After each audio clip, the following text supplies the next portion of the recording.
الحمد لله رب العالمين والصلاة والسلام على رسوله الأمين والعاقبة للمتقين أما بعد فأعوذ بالله من الشيطان الرجيم بسم الله الرحمن الرحيم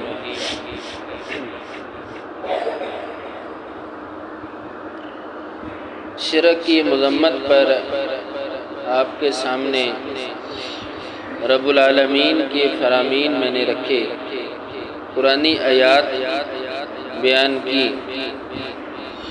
اور اس کے بعد نبی مکرم صلی اللہ علیہ وسلم کے فرامین شرک کی مذمت پر کہ آپ کے کیا الفاظ ہیں، آپ نے کیا بیان فرمایا۔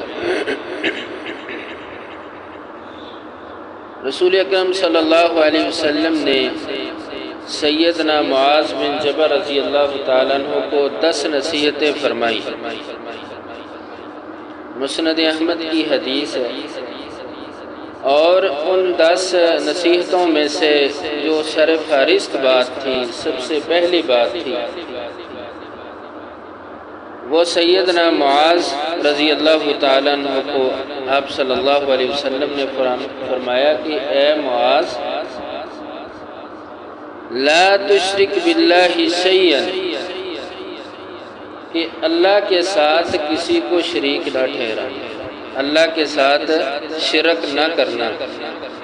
وَإِن قُتِلَتْ أَوْ حُرِّقَتْ، اگر تم قتل کر دیے جاؤ یا جلا دیے جاؤ۔ تو دیکھیں اس حدیث میں امام الانبیاء کے الفاظ پر غور کریں کہ کتنے سخت الفاظ ہیں کہ تمہیں قتل بھی کر دیا جائے، تمہیں آگ میں پھینک دیا جائے، تو اے معاذ تم نے کیا کرنا ہے؟ شرک نہیں کرنا۔ یعنی قتل کے ڈر سے، جل جانے کے ڈر سے، آگ کے ڈر سے کہیں ایسا نہ ہو کہ تم میرے ساتھ شرک کر بیٹھو، میری وحدانیت کا، میرے ایک ہونے کا انکار کر بیٹھو۔ دوسری حدیث صحیح مسلم، آپ صلی اللہ علیہ وسلم نے بیان فرمایا کہ 7 چیزیں ایسی ہیں کہ جو ہلاک کر دینے والی ہیں۔ ان میں سے پہلی چیز امام الانبیاء نے بیان فرمائی کہ اللہ کے ساتھ شرک کرنا، لا تشرک باللہ، اللہ کے ساتھ شرک نہیں کرنا، شرک نہ کرو۔ دوسری، جادو کرنا، ناحق قتل کرنا، یتیم کا مال کھانا، سود کھانا، میدان جنگ سے بھاگ جانا، بولی بالی مومن عورتوں پر تہمت لگانا۔ یعنی یہ 7 چیزیں، ان میں سے سب سے پہلی چیز جو آپ صلی اللہ علیہ وسلم نے بیان فرمائی وہ یہ ہے کہ اللہ کے ساتھ شرک نہیں کرنا۔ تو میرے محترم سامعین کرام، ایک مرتبہ امام الانبیاء محمد رسول اللہ صلی اللہ علیہ وسلم نے صحابہ سے ایک بات بیان فرمائی، کہا کہ اے میرے صحابہ، صحیح مسلم کی حدیث ہے کہ اللہ تعالیٰ اپنے بندے کو اس کے گناہوں کو معاف کرتے رہتے ہیں، وہ معافی مانگتا رہتا ہے، اللہ تعالیٰ اس کو معاف کرتے جاتے ہیں۔ لیکن جب اللہ اور بندے کے درمیان حجاب واقع ہو جائے تو صحابہ کرام نے کہا کہ اے اللہ کے نبی، حجاب کیا ہے؟ حجاب سے مراد کیا ہے؟ تو آپ نے فرمایا کہ حجاب کا مطلب یہ ہے کہ انسان مرتے دم تک شرک کرتا رہے، یعنی وہ شرک سے تائب ہو گیا، اس نے توبہ کر لی تو اللہ تعالیٰ اس کو معاف کر دے گا۔ لیکن اگر وہ آخری دم تک، سانس نکلنے تک شرک پر ہی کاربند رہا تو پھر اللہ تعالیٰ اس کے گناہوں کو معاف نہیں کریں گے، اس شخص کو معاف نہیں کریں گے۔ تو محترم سامعین، ان احادیث سے یہ بات واضح ہوتی ہے، ہم اندازہ لگا سکتے ہیں کہ یقیناً شرک ہی وہ گناہ ہے جو انسان کی تباہی اور بربادی کا سبب ہے۔ شرک سے ہی انسان تباہ و برباد ہو جائے گا، اس کے اعمال پہاڑوں کے برابر ہوں گے لیکن ذرا برابر بھی اس کو فائدہ نہیں ہوگا۔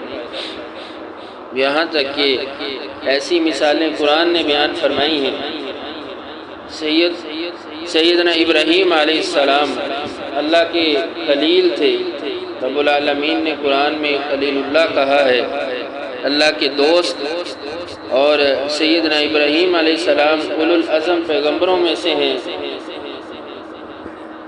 قربانی سنت ابراہیمی ہے، حج کے ارکان سیدنا ابراہیم علیہ السلام کی سنت، بیت اللہ کی تعمیر کرنے والے یہ انبیاء کرام، یہ برگزیدہ اللہ کے بندے۔ لیکن قیامت کا دن ہوگا، اللہ سے سفارش کریں گے اپنے باپ کے بارے میں، آزر کے بارے میں، جس کا قرآن نے ذکر کیا ہے۔ تو اللہ تعالیٰ سے سفارش کریں گے اپنے باپ کے بارے میں، اس کو معاف کر دیا جائے۔ تو اللہ تعالیٰ جواباً سیدنا ابراہیم علیہ السلام کی بات پر کہیں گے، انی حرمت الجنت علی الکافرین، کہ جنت میں نے کفر کرنے والوں پر، انکار کرنے والوں پر حرام کر دی ہے۔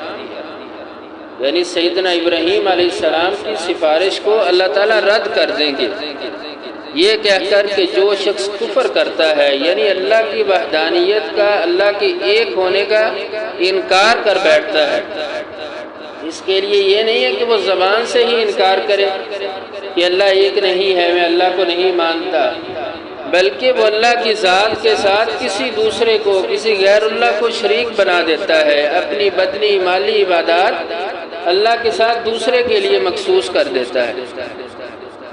تو اس شخص نے اللہ تعالیٰ کی ذات کا انکار کر دیا، یعنی اس نے اللہ کو ایک نہیں مانا، کسی دوسرے کو بھی الہ بنا لیا، معبود بنا لیا۔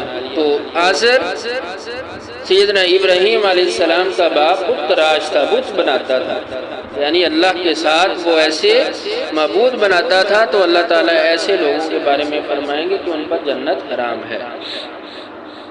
تو پھر بات آتی ہے سیدنا امام الانبیاء محمد رسول اللہ صلی اللہ علیہ وسلم، جو سید المرسلین ہے، کہ آپ کا وہ چچا جو ساری زندگی آپ کے ساتھ کھڑا رہا، جرت، استقامت اور بہادری کے ساتھ آپ صلی اللہ علیہ وسلم کی اس نے حفاظت فرمائی ہے، ہر موڑ پر، ہر مشکل اور پریشانی پر۔ تو جب قیامت کا دن ہوگا تو اللہ تعالیٰ ابو طالب کو، کیونکہ وہ مسلمان نہیں ہوا تھا صلی اللہ علیہ وسلم کا چچا، اللہ اس کو بھی جہنم میں پھینکے، اس کو بھی عذاب ہوگا، لیکن وہ آپ صلی اللہ علیہ وسلم کا خیر خواہ تھے، آپ کے چچا۔ یہاں تک کہ آپ صلی اللہ علیہ وسلم کی وفات سے 13 سال پہلے آپ کا چچا فوت ہوتا ہے، اور اسی سال میں 3 دن بعد آپ کی بیوی سیدہ خدیجہ الکبریٰ رضی اللہ تعالی عنہ وہ بھی فوت ہو جاتی ہیں، جس سے امام الانبیاء کی اولاد تھی۔ آپ کی 4 بیٹیاں تھیں، 2 بیٹے تھے، تو وہ بھی فوت ہوتی ہیں۔ اس سال کو امام الانبیاء نے عام الحزن قرار دیا، غم کا سال قرار دیا، جس سال آپ کا چچا فوت ہوتا ہے اور آپ کی بیوی ہماری ماں ام المومنین سیدہ خدیجہ فوت ہوتی ہے رضی اللہ تعالی عنہ۔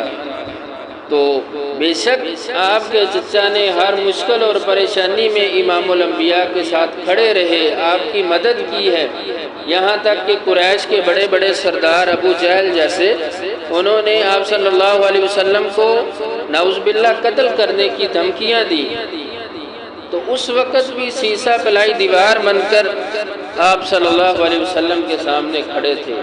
تو قیامت کے دن پھر بھی عذاب ہوگا امام الانبیاء کی اتنی خدمت کرنے کے باوجود، اس وجہ سے کیونکہ انہوں نے اللہ تعالیٰ کی ذات کا انکار کر دیا، یعنی اللہ کے ساتھ دوسرے معبود بنا لیے، دوسروں کو پکارتے رہے، اللہ تعالیٰ کی ذات کو چھوڑ دیا۔ تو یہ ساری نیکیاں کچھ فائدہ نہیں دیں گی، امام الانبیاء کی خدمت بھی کچھ فائدہ نہیں دے گی۔ ایک شخص تھا، بہت نیک تھا، عبداللہ بن جدعان، صحیح مسلم کی حدیث ہے، رسول اللہ صلی اللہ علیہ وسلم سے لوگوں نے سوال کیا کہ اللہ کے نبی، عبداللہ بن جدعان یہ صلہ رحمی کرنے والا ہے، لوگوں کو بہت زیادہ کھانا کھلانے والا ہے، کل قیامت کے دن کیا یہ جنت میں جائے گا؟ اللہ تعالیٰ اس کو معاف کر دیں گے؟ تو امام الانبیاء محمد رسول اللہ صلی اللہ علیہ وسلم نے فرمایا کہ نہیں۔ عبداللہ بن جدعان نے اپنی زندگی کے اندر ایک مرتبہ بھی یہ نہیں کہا رب اغفر لی خطیئتی یوم الدین، اے اللہ قیامت کے دن میرے گناہوں کو معاف کر دے۔ یعنی اللہ کی ذات پر اس کا یقین نہیں تھا، آخرت پر اس کا یقین نہیں تھا، ایمان نہیں تھا۔ اس نے ایک مرتبہ بھی یہ بات نہیں کہی کہ اللہ مجھے معاف کر دینا۔ فرمایا اس کی نیکیاں، اس کی صلہ رحمی، اس کا کھانا کھلانا، یہ ساری کی ساری اس کی نیکیاں جو پہاڑوں کے برابر ہوں گی، لیکن اس کو ذرا برابر بھی فائدہ نہیں دیں گی، ضائع ہو جائیں گی، ختم ہو جائیں گی۔ تو میرے محترم سامعین کرام،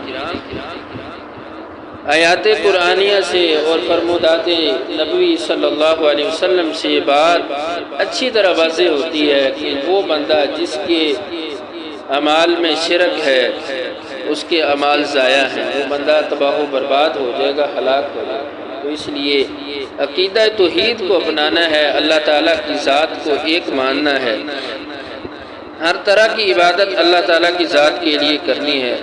اللہ تعالیٰ ہمیں صحیح معنوں میں عقیدہ توحید کو سمجھنے کی توفیق دے۔ وآخر دعوانا الحمد للہ رب العالمین۔